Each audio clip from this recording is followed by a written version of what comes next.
Je suis Laurent Singer, mosaïste à Hammerschwich. La mosaïque, c'est quoi? C'est un assemblage de pierres qui est formé de tesselles. La tesselle, c'est le petit morceau polyédrique qui forme un panneau. La multiplication des tesselles en fait une mosaïque.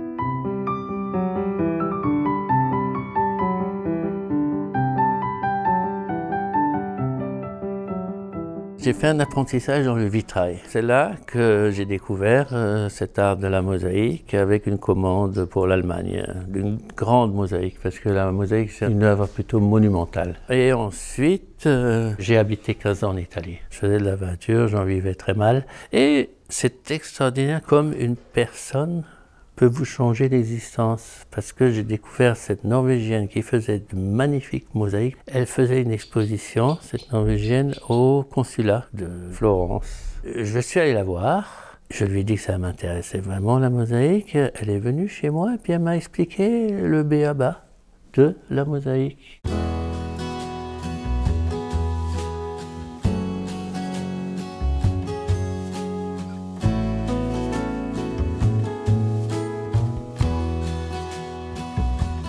Au départ, il y a une palette, comme en peinture, une palette de couleurs. Et on regarde un peu ce que ça donne, les côtoiements de matériaux. Et puis ensuite, une fois qu'on est satisfait de cette palette, on peut commencer la mosaïque. On peut faire la fragmentation. On découpe la pierre, on en fait les formes que l'on désire. Une fois qu'on a les tesselles, on les met dans le mortier frais, sur un panneau armé et qui va être hydrofugé. En mosaïque, vous avez l'aide du matériau nature qui est le minéral. Ça, c'est très précieux. Après, on peut travailler avec d'autres matériaux, on peut travailler avec du cuivre, hein, on peut travailler avec des os. Bien sûr, il y a des matériaux qui sont sympathiques, c'est comme les humains. Moi, une pierre que j'adore, c'est l'amazonite. Comme son nom l'indique, elle vient du Brésil. Et elle a un vert, c'est un vert haut. C'est une couleur inspirante.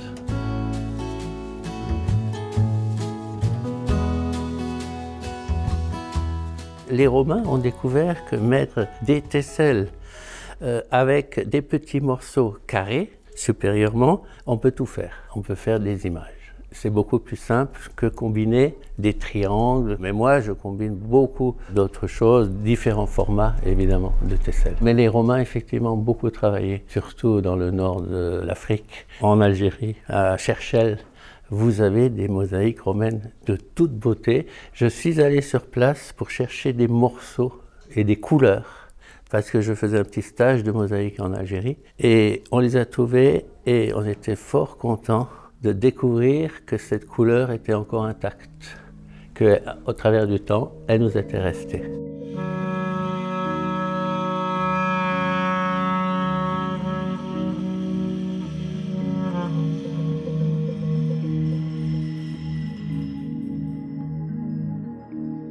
J'aime bien travailler avec la matière et l'abstrait, quoi. Faire des jeux de couleurs et de formes. On peut faire tellement de choses, mais il faut trouver les matières qui fonctionnent entre elles.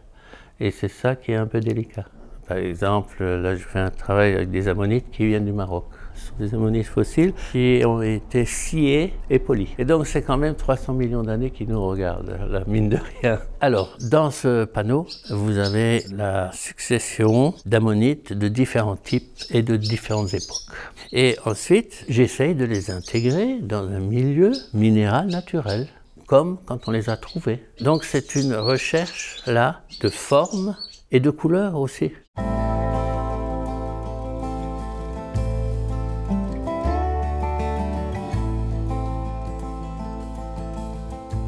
Je fais des stages, alors ça peut être à plusieurs ou ça peut être individuel. Et on peut aussi faire des stages en famille, ça c'est pas mal. Je travaille pas mal avec les écoles aussi. Parce que si vous êtes seul dans votre atelier et puis que toute la journée vous faites le créatif, vous allez laisser une trace quelque part, ça c'est certain. Mais après, vous ne transférez pas grand-chose, sauf un résultat.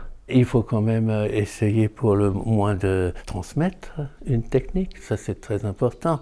Alors il y a des gens qui viennent juste pour passer un peu de temps, il y en a d'autres qui sont beaucoup plus motivés et puis qui s'intéressent véritablement. J'ai eu même des stagiaires qui ont commencé la profession de mosaïste.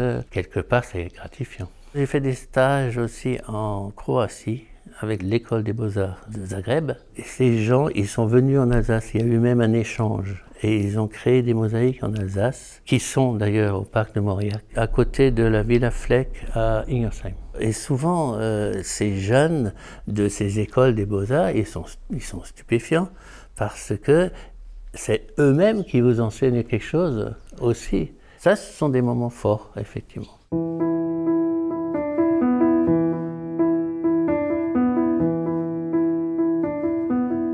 Il faut aussi avoir un peu d'atome crochu avec l'élément minéral, c'est-à-dire que c'est très banal. Une plage avec des galets, c'est très beau, mais très banal.